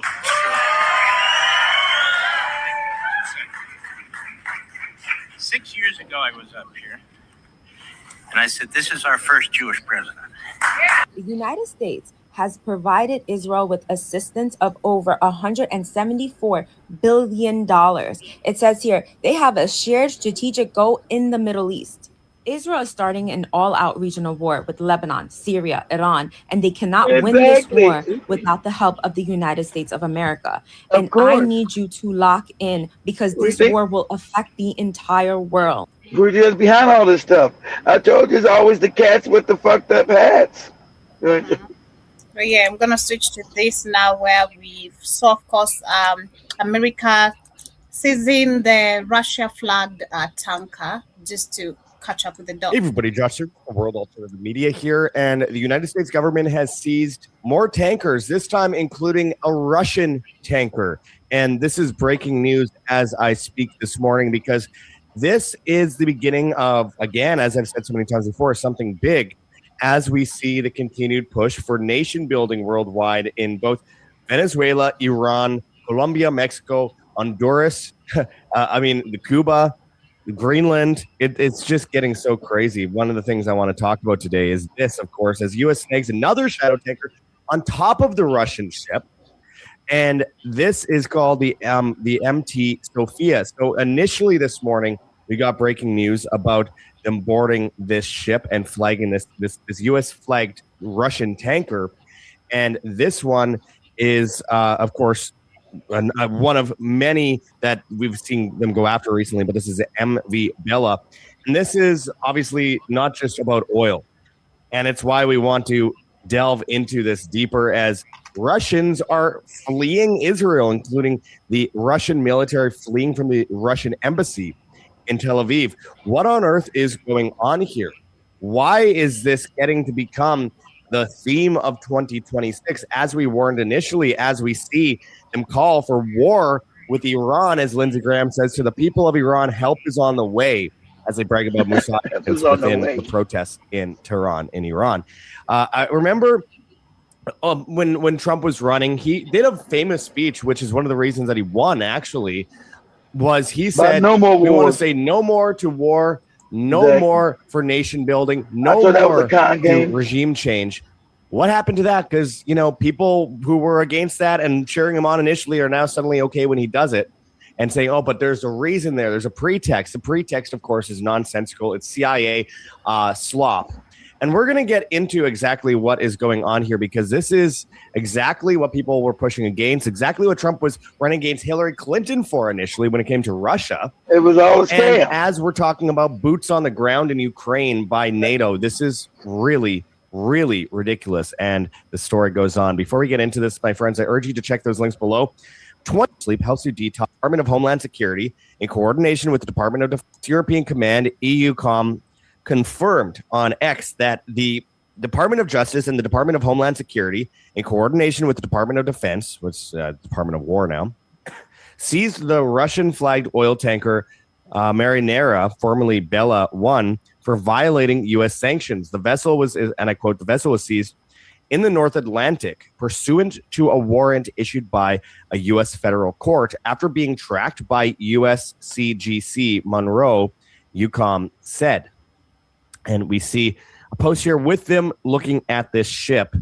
And it continued, the seizure supports POTUS proclamation that threatened the security and stability of the Western Hemisphere. Okay, says the country that's bombed 100 countries in the last 100 years. The operation was executed by DHS components with support from the Department of War, showcasing a whole of government approach to protect the homeland from Russian ships that are carrying oil. See, this is another example of how this wasn't ever just about Venezuela. They don't care about Maduro and fentanyl, even though no fentanyl is coming from Venezuela. And the United States is the MVP of drug trafficking. I mean, we have Operation Fast and Furious and the drug running and arming and funding of cartels by Eric Holder during the Obama administration. We have Iran-Contra, where they purposely ran crack via the CIA through Nicaragua into the United States and targeted families to destroy families and cause race wars and push people onto welfare. And of course, subguarding of poppy fields and sending heroin into the United States onto the market, which killed countless people. It's such a joke. And fentanyl is coming from China, developed in China, sent to Juarez, Mexico, and sent over the border by the CIA. And it's not the issue of necessarily cartels or any nation states. Well, we've gone into this a million times. We know this wasn't really about fentanyl. Whenever they talked about how, oh, this is about fentanyl, Trump would then get sidetracked and say, and we're going to have so much oil. Everybody's going to have oil, at least in the Americas. And it's just, we all know this wasn't about fentanyl. He's just like, we're going to make so much money. And on top of that, it's about the dollar hegemony system, as I've talked about so many times before, because this is directly correlated. Exactly. Putting the dollar, trying to keep the dollar propped up, because the oil and Saudi Arabia is not as stable anymore. So they're trying to steal all of Venezuela oil and have the dollar back, have that oil make this goopy dollar that's printed from nothing, because it's garbage and it's going under. That's why you can't afford nothing. That's why everything's so high, because the dollar's fake. All fake currency always collapses within 30 to 40 years. So you're on a time period But fake currency is about to collapse. So they had to steal some resources to put it under something. They didn't want to go back into Africa because there's not too many niggas waking up over there, and they might really fight. But they're going to go back into Africa, believe me. They're going to go back because they need it. But Venezuela was the easy mark right now. And they want to prop up this fake dollar. That's what's going on. Because that's why you can't afford, that's why rent is $3,000 to live in a shack. Because the money is worthless. That's why it costs you buy 5 things at the grocery store costs you $600. Then what? $600? Because the money has no value. The value is losing its value. So they're going to steal the oil to prop up this fake dollar.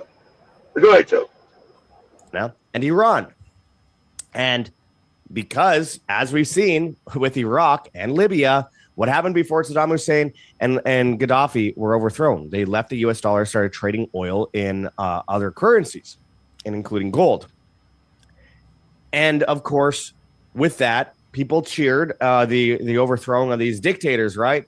And it led to 2 million plus deaths. It's only just the beginning, my friends. So now with this situation with Russia, it really stands out that this was never about Venezuela. We have these images of them landing on this seized, flagged Russian tanker. And now we have another shadow tanker, as they say it, in the Caribbean. The U.S. just boarded and interdicted the MT Sophia, excuse me, part of the sneaky dark fleet running oil tankers right in international waters of the Caribbean Sea. Meanwhile, the U.S. is committing proxy wars all over the world, but that's not some shadow fleet of sneaky, nefarious components of the military-industrial complex. No, these guys running oil, which China, by the way, and Russia are very much dependent on. That's bad, but their bombing campaigns are not bad. Okay, cool. Meanwhile, the Russian army is urgently evacuating the staff of the Russian embassy along with their families in Israel and returning them to Russia. This is the third flight by Russia in the past 24 hours to evacuate its embassy in Israel. This is according to Daily Iran News. They have the plane trackers listed. And as I wrote on X at World Alt Media, go follow us there if you haven't yet already. I said, interesting. Why is the Russian embassy fleeing Israel? This is a question we should be asking. Israel is one of the top Russian-speaking countries in the world, by the way.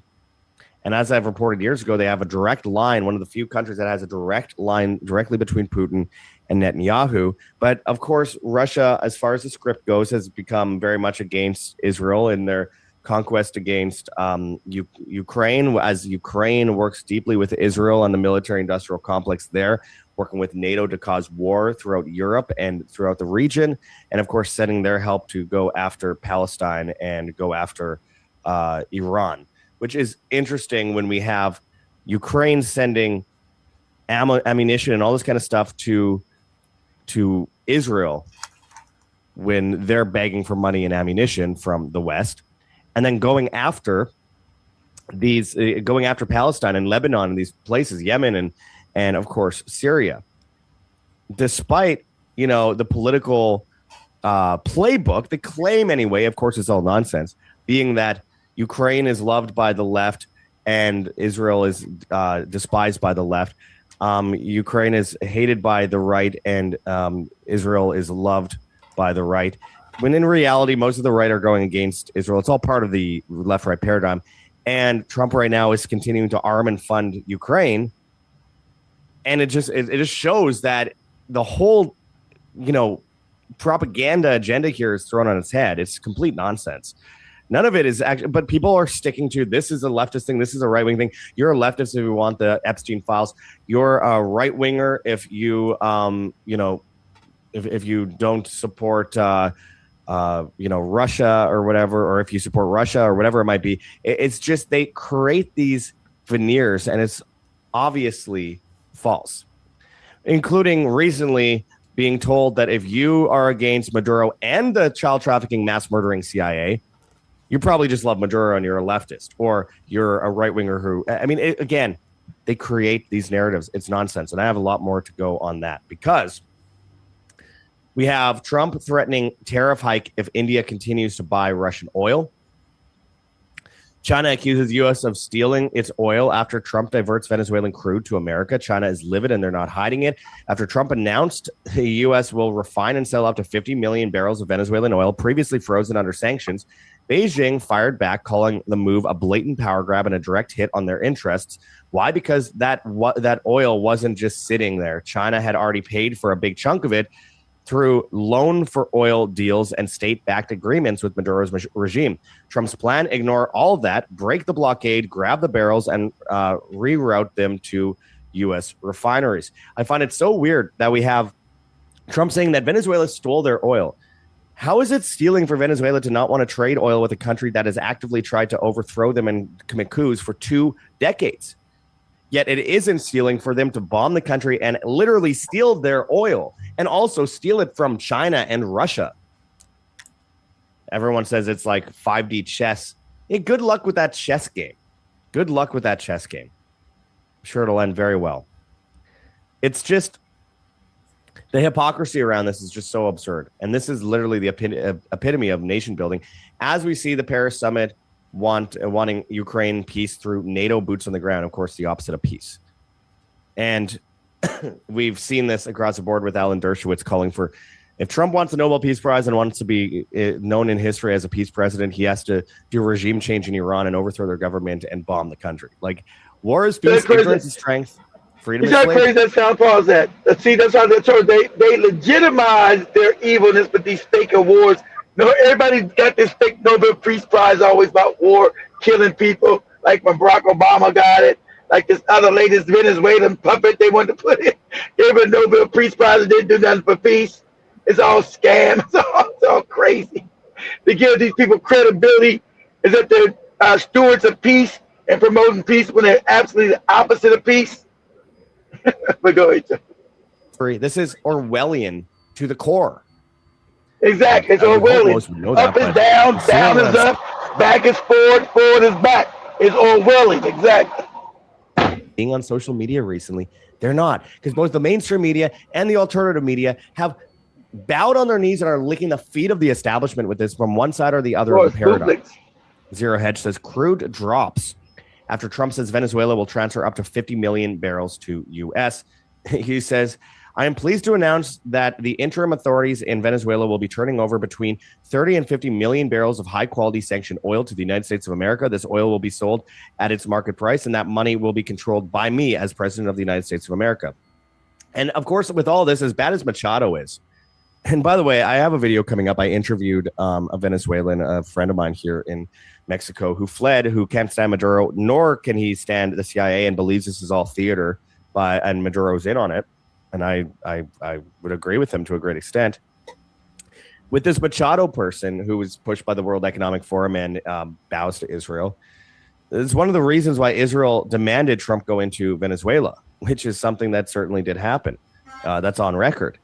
But Machado, Trump says now, we don't want Machado to be president because she doesn't respect me personally, so she doesn't get to be president. Like, how is this stopping a dictatorship? How is this stopping, or how is this promoting democracy, as they call it? It's such a lame excuse, because that's clearly not, by definition, what is happening right now.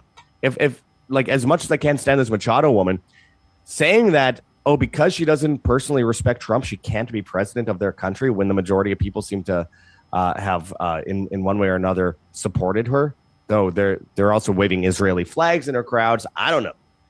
My point is, how is that Trump's decision, while at the same time he hypocritically says that he's trying to stop the end of democracy in Venezuela, but he's like, I'll decide the elections? That's insane. And then it's all over, oh, well, Venezuela has been manipulating the U.S. elections. Give me a break. How the United States government was able to shut off all the lights in Caracas, all the lights, for their own corridors. Because they know they've already dumbed down everybody. Venezuela is able to control the elections in America. Are you out of your fucking mind? The CIA does the elections in America and around the world. Them, the Mossad, and MI6. Ain't no backward, small-ass country called Venezuela doing shit in no America and no elections. but they know you right-wing morons. Oh, they're in our elections. What? Are you that stupid? Yes, they are. They know you're that stupid because they control the school system, and they've dumbed you down, and you believe any old goofy shit they tell you. Well, some damn, and Venezuela being able to control the elections in America, like he just talked about. We turn all the lights out in a city to go steal somebody's ass, to go kidnap somebody.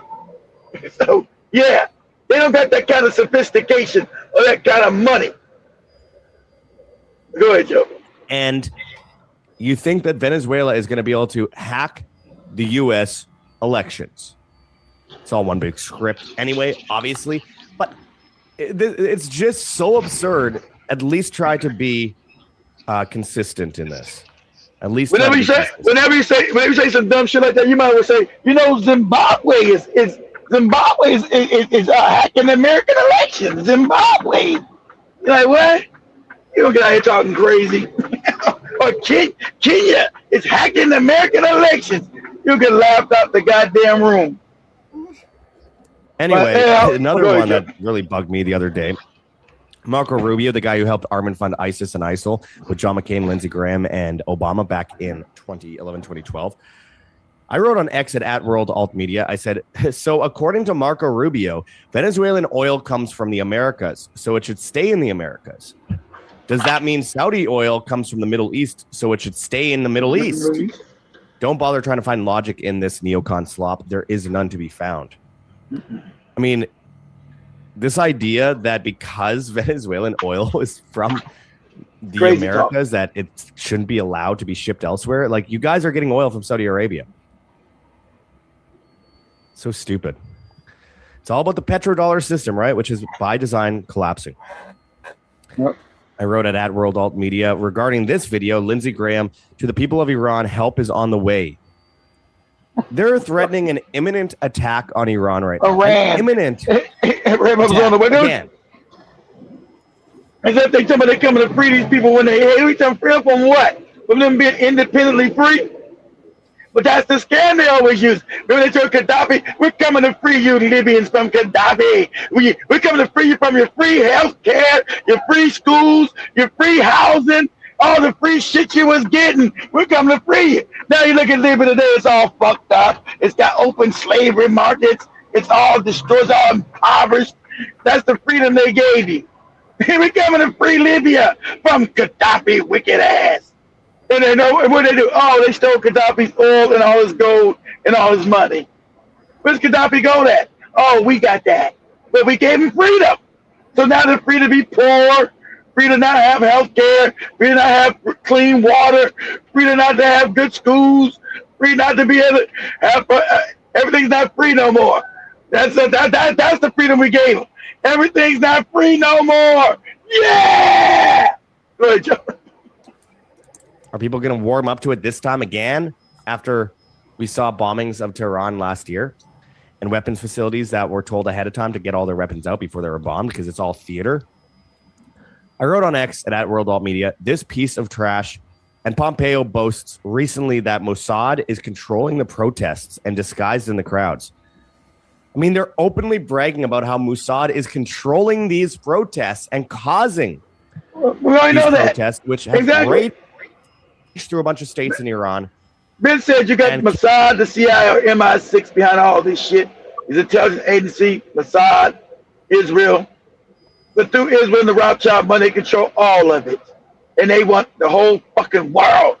All the resources they say belong to us. We're going to slave you motherfuckers and leave everybody impoverished. That's the game.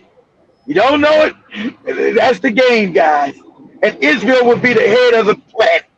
That's the game. Go ahead, Joe. Killed countless people. And they're saying if any more protesters die, they will attack Iran and overthrow their government, as Alan Dershowitz cheers that on. Another, friend of Epstein.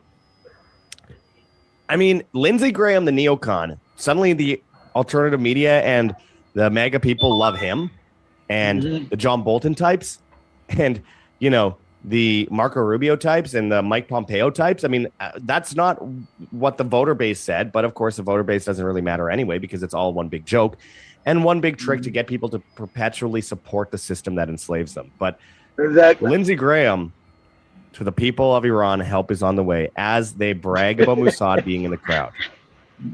All they have to do is have these Mossad agents kill an innocent person and they'll say, oh, we're all emotional about this now. We're going to go to war with you.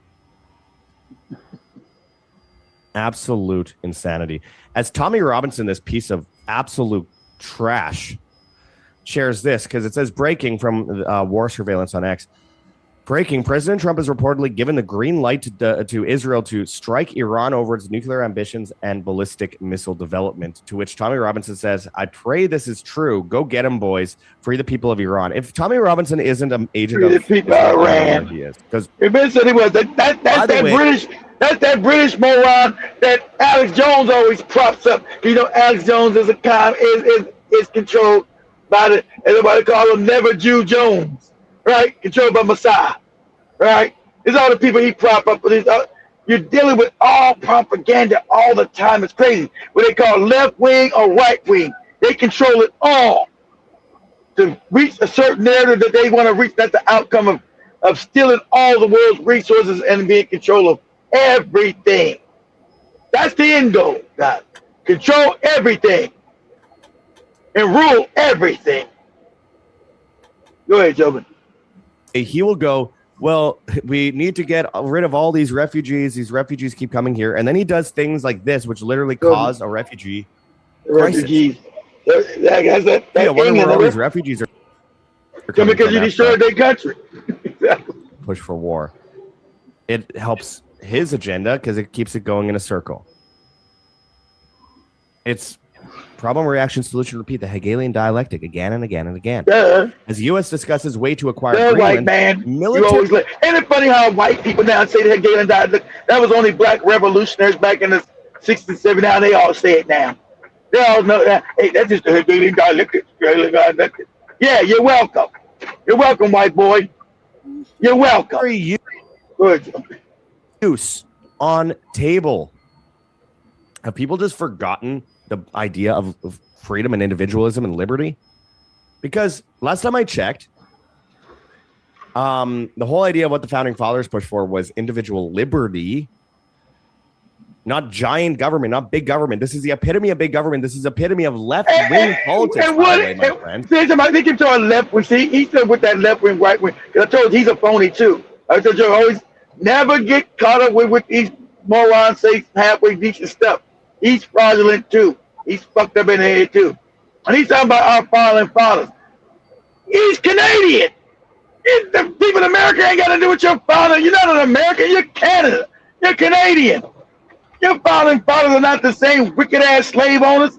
He's talking about George Washington and Samuel and all these other slave owners who were fighting England for control of the slaves and resources. That's what this country, our first revolution was about controlling of slaves and the stealing of the resources from the other white people, the British, who are wicked as hell. Our founding fathers. You're Canadian. They ain't got nothing to do with you. You're from Canada. You're not an American. What are you talking about? This is how the crazy talk goes. It's the people he's talking about, these slaves, these wicked slave owners. He wants to give tribute to these wicked ass slave owners who want to be bigger thieves in England. But they ain't got shit to do with him because he's Canadian. He's not American. This motherfucker's a Canadian. What are you talking about? Then he goes into talking about the left wing, right wing. See, that's why you got to be told you can't trust none of these bastards. Oh, this is about the Hegelian dialectic. The right-left thing is the Hegelian dialectic, moron. And you talk about that's left-wing politics.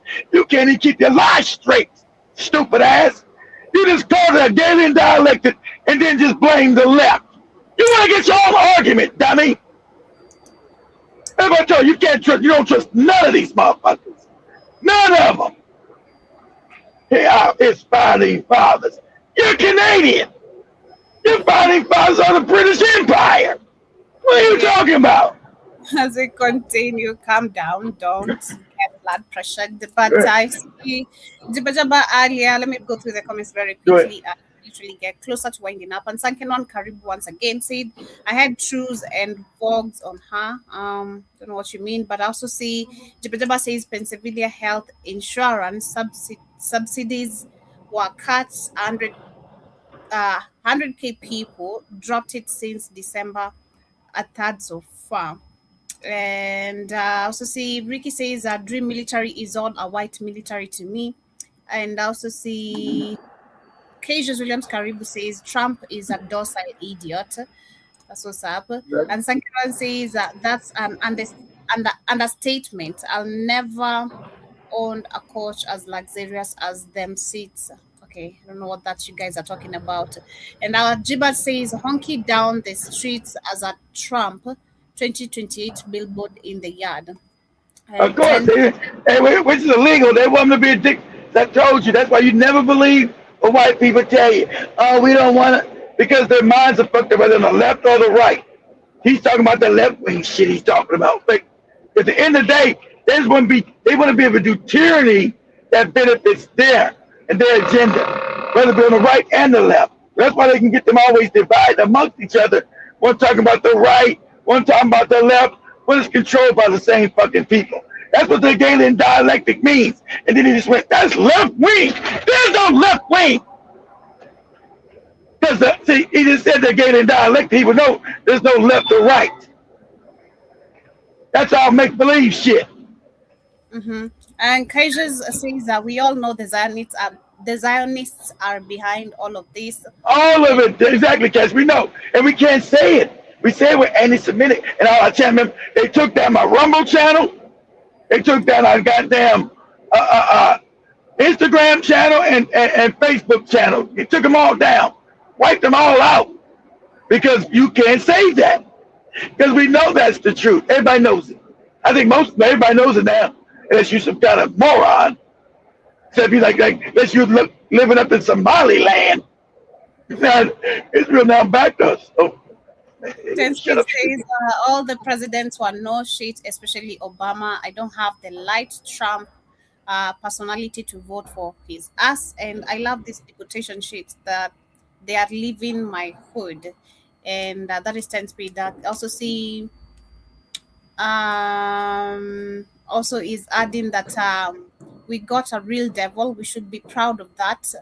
This one is crazy. Joe Biden had full dementia, and Obama could just like a real good Bush was. But that exactly, yeah. But yeah. But the part about it, Bush was so dumb. I was laughing at one of the economic guys explaining the economy, what's going on. They asked me to come train Bush. They said, but don't worry about it. He's stupid, but we can control him better. George Bush's son, George Bush Jr., said, no, well, he's stupid. He's like, what? We want a stupid person as president? Yeah, because he's easily controlled. He's a dummy, but he's a dummy we can get elected. He's stupid, and we can control things behind the scenes, right? And he sat down with George Bush Jr. He said, my God, he really is stupid. Because you don't have any presidents on the world. The Zionist cats with the hats run everything from behind the scenes. Understand this? That's why the biggest oil thing. Remember, I'm going to jump and look this up real quick. Who just now got Venezuela oil in America? Who just now bought Citgo? Is it the cat with the hat? Who just now bought the Citgo Oil Company? Now that we're going to be down getting their oil.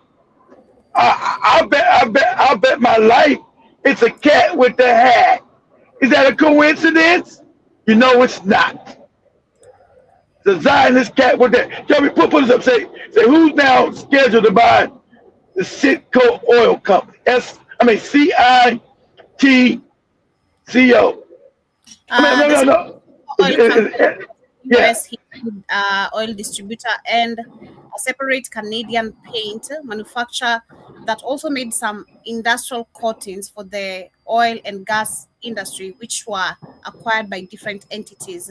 The second company which is originally named as a Venezuela Oil, was acquired by the Long Island firm Minan Oil in 2003, and the Seco company's heating oil sub business was eventually merged into Lefa Energy. So they're not really indicating who just bought. So if you find out who owns that, it's gonna be a cat with the hat. Okay. It ain't funny because now they get control of Venezuela oil, so they're gonna steal all that oil and make themselves even more wealthier. I go back to either you, bastards in Venezuela, us, or you. It also adds that the Canadian paint manufacturer, it's the entity that was acquired by the Dutch company, AkzoNobel NV in 2006 for $292 million. And the Seco Paint brand was later sold to the American giant PPG Industry Inc. And in 2013, as a part of a large $1 billion acquisition of the AkzoNobel architectural coatings business in North America. No, that's a cotton. I'm talking about Citgo, the gas company, oil company. Citgo, CITGO. CITGO, Citgo. Control used to be as a Venezuela oil company. Yeah, you talking about Trump? At the end of November, Elliott backed Amber Energy, won and hotly contested court order auction for Citgo at a discounted price of $5.9 billion. The company also to pay more than $2 billion for holders of defaulted Venezuela's bond. Exactly. But how they know they were about to get that Venezuelan oil and they were already doing this in November, Joby? Because the cats with the hats told the moron, the yellow moron, you go do what you're told to do. And you go get that fucking oil, nigga. He said, like I said, I went and got that shit, nigga. That's what I do. I went and got that shit, nigga. I said, you don't need that shit, nigga. I went and got that shit, Joby. Crazy. But I also see Samuel Karibu Sana says, damn, I thought MAGA would have this guy's head by now. No horse grape. No, because you know why? Because it's about this show is about race first for them. So they believe that Trump is bringing back power to the white race. You got to understand how white people actually think. They say they're against the war. They don't want war. They want the no. They'll fight on fucked up roads, fucked up schools. They'll die in the hospitals that are fucked up as long as they have white power. Any resemblance of white power comes first, Samuel. They don't care if they got no food eating a bread, a wet bread sandwich. That's all the bread I got is wet. But we got power. Trump is showing a white man with power. Damn you motherfuckers, you all bow down to us. Yeah, he also adds that as always, racism takes priority with white people. And exactly. And Kenwan says Trump is the power company. He'll shoot them lights off. He'll shoot them lights off. He shut their lights off, exactly. So the idea that the Zionist propaganda or Israel is messing with that's to get you hating. I mean, get Venezuela to get you hating Venezuela. So when they already planning to invade it. So they say, well, they were messing with our elections. Venezuela. Okay. That means you're a moron. But that's the narrative they're gonna put out there. The stores are selling half loaves of bread. Well, we have $6 pound for half. Wow.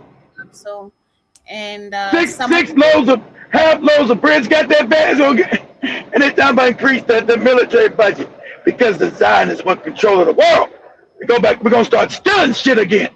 In Africa, you better get ready. Okay? You better get ready. That's what this is about. Fuck around and laugh and joke if you want to. This is them on the move. That's what that Somaliland shit's about. Okay? Go ahead, Joey. Someone says that they are searching Jamaican waters for for oil right now. The company with the license is from the US. Jiba adding a company runs oil freighters. A commando force will be a good business. And I also says when oil drops that kills the natural gas fracking industry and the liquid propane industry. And see, America's refinery guys are based on the kind of oil that comes out the ground in Venezuela. That's that hard oil, right? That hard crude, it's called, right? So that's another thing. That's the thick kind that's hard to refine, but America's refineries are set up for that hard crude oil. And so that's why they wanted to go steal it, because America's refinery is set up for that. And if you didn't get that, they would start going out of business. It is about their power, their money. They don't give a fuck about no democracy. They don't give a fuck about no Christians in Nigeria. They got these Nigerians, yeah, come save us. You talking about this sheer idiocy of Africans. It's absolutely crazy. Gaddafi even donated money to help Black Americans, but the American government blocked it. They stopped it. Exactly. They stopped that. They said he's going to give $1 billion to the American black. And they said, the hell you will. These niggas are meant to suffer. You won't give a goddamn dime. So imagine, they won't even donate his own money to black people. They told his ass, you what? You'll do what? Absolutely not. You'll never be allowed to do that. That's why everything's about race. Go ahead, Jimmy. Shout out to Sister Monique. John Mosquito says they only start talking like that when their tribal upper class families start treating them like shit and lumping them with black people. So see, I know Jibba Jabba glasses would help. Thank you for reminding me. God damn it! And I also see John Mosquito says. Remind you about what? About the glasses, sunglasses. Jabba Pennsylvania. John Mosquito says Pennsylvania, Joby, you are illiterate. I can't pronounce it, man. I'm sorry. Yeah. Pennsylvania. Is that right? Like you said Pennsylvania to me? Yeah, I don't know. John Mosquito. And Jibba Jabba says there is no one. We apologize. We don't have the King's English like you do. We apologize. We're just poor peasants trying to manufacture the English language the best we can. We apologize.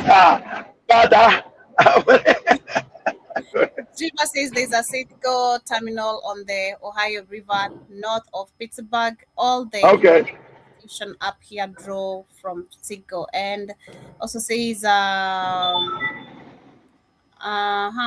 John says why people want to get back to the good old day. And, I also see 10 Speed says one last question, Keith. What is that Israel got on Americans beside blackmailing and extorting? These people have to be aliens. They are too much influence. What is it? Too much power over the world. Well, there's a hidden hand. There's a hidden hand behind coming from another dimension. So you're talking about the Ashkenazim, remember these are created people. There's all these creations you got. See, this shit goes deeper. That these people were put in power by a certain entity that you can't see, that they convert with. That's why all the drinking of the blood, you have black women's adrenochrome and sleeping with kids, and that's all the shit that goes with all this shit. That this is interdimensional warfare. And see, that's when it gets really deep. Because you're like, how can these people have all this power? What the fuck is going on? And what kind of influence? Because it ain't, you're right, because it's more, because you just ain't gonna get this from blackmail or somebody. Somebody would just really say, okay, fuck it, yeah, I put my dick in a baby, so what? So, somebody would say, yeah, I put my dick in a kid, okay, fuck it. I'm still gonna tell on these wicked bastards. I'm still gonna betray them. But it's deeper than putting your dick in a baby, right? It's deeper than putting your Johnson in the butt of a baby. So exactly, he's like, how can it just be blackmail and everybody's a pedophile? Because yeah, it's deeper than that. Exactly. Because you're dealing with unseen forces, guys, that want to keep this world as a slave colony of extracted energy. So you have entities that are detached from true God that need to get energy. So the world here today is an energy harvesting realm. So the way, and it has to be what? Low vibrational energy. So it's going to have misery, despair, poverty, angst, hatred. That's what you see the world is. And all this music's all crazy and terrible, and movies all crazy. And, you know, and then women and men don't respect each other. It's all dysfunctional and crazy because that's that low vibrational energy that these entities feed off of. You call them archons. If you want to do yourself a favor, Tisby, go get this. I want you to start reading this, brother. Go to Amazon and go get this book called the Nag Hammadi Text. This is where all your goopy Bible shit was made from. Go get something called the Nag Hammadi Text. Okay, go get that. That start giving you some foresight because your ancestors, ancient Africans, wrote that. That gives you some foresight of what you're actually dealing with. It's the anti-Bible, right? It's saying that the God you worship is the devil or this entity because you're giving it energy. So all these goopy niggas in these mosques, in these churches, they're feeding energy to this wicked ass fucking thing because it's detached. That's why these niggas say why these fake religions exist. You clearly know they're fake unless you're really stupid. You should be able to see that all these religions are fake, are phony. They got too many contradictions. They don't acknowledge the woman. You can't have no divinity without a woman. So remember, they negate the woman. All of them do. So you right there should know that's fake. So when you worship shit and you sing out, you give it energy to things that you can't see. Remember, I'm gonna be home tomorrow. Like I said, I'm gonna be home. I'm gonna be home tomorrow. Do the show tomorrow because it's the beginning. I've already made that promise. So, through curling technology, guys, you see that we're all just energy. Forget the body. If you get a curling photographer, a curling camera, you see with nothing but ores of energy. And so things feed off our energy. And as black people, we vibrate the highest.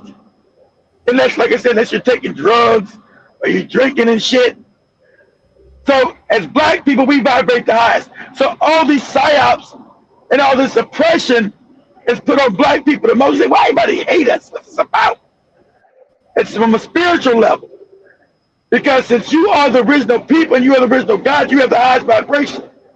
And so these things feed off black people's vibration. That's why you see all these slums in Africa and America. And you have an entity that's just feeding off that shit. Get energy from it. And so, that's why you ever notice all these religions are fear-based. If you don't do this, you're going to go to hell. If you don't, Islam and Christianity about hell and dying. That's fear. It brings up your fear, your poverty, your angst. And so these created individuals were put here to house. Okay, when you think you see a human being walking around this motherfucker in white skin, that's a demonic energy up in that bitch. You can't see what's in it. The energy in that motherfucker is demonic. That's why it has white skin. That's why that color is unnatural. That's why you don't see the nature. Where you see nature make anything white? Never. Unless it's dying. Never. So that's what you think. That's what you're looking at. So we're about to wrap it up, but let me. I want Joey to play one more video real quick. It's like a minute. Go to TikTok real quick, Joey. I want you to type in, say the AI dance video of Maduro and P. Diddy in jail. So we in with a laugh. The AI video of Maduro and P. Diddy dancing in jail. Oh, in jail. Music. Oh, in jail. Okay. In jail. Say in jail. It's just fun. There are police reported ahead. Damn, I look good and can't nobody feel like I'm good. Nah, not that one. Go to another one. That's the one that go music. Yeah, just go down. Yeah. Nah, that ain't it either. Nah, go down another one. No, not that one. Damn it. Man, they got a bunch of them now. The first, they're gonna go down again. Another one. I want to go to the first one they did. Damn. How many of them they made now? Shit. They took my oil too. Nah. Go down. Go. You got a friend in me. Go down. Damn. He's speeding the right while he's No. on my coochie. He touching Emilio Pucci. Digging your coochie? What is that? What? Damn, they made $1 million. They got the. No, go down again. Go down again. Jesus Christ! I want the moment they both down. What? They don't got the.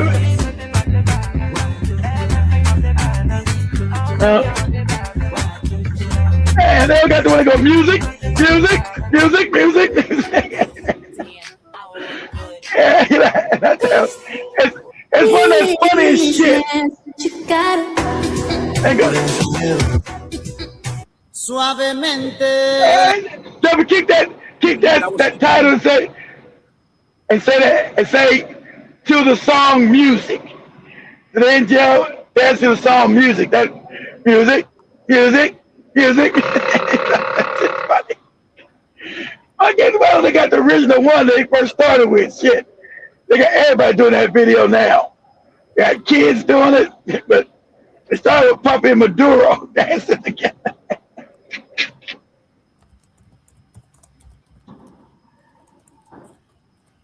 No, keep the same title and just say to the song music. Okay. Go down. Man, what you? No. Damn, what the main one I want ain't even there. What the hell? There you go, right there. What the That's one with Trump. That's one with Trump. There's another one P. Diddy. Yeah, that's it. Music. There's the one with P. Diddy. It's funny as shit. Music. They took my L too. I know that's right. It's crazy. But anyway, family, much love. That's the end of They took it what, Joey? It's P. Diddy who said they took his oil too. Someone. Oh, yeah. Much love, family. Have yourselves a beautiful weekend. Guys. Much love, guys. Same time, same place, right here on the media of the 21st century. Peace, and we out. Peace, family.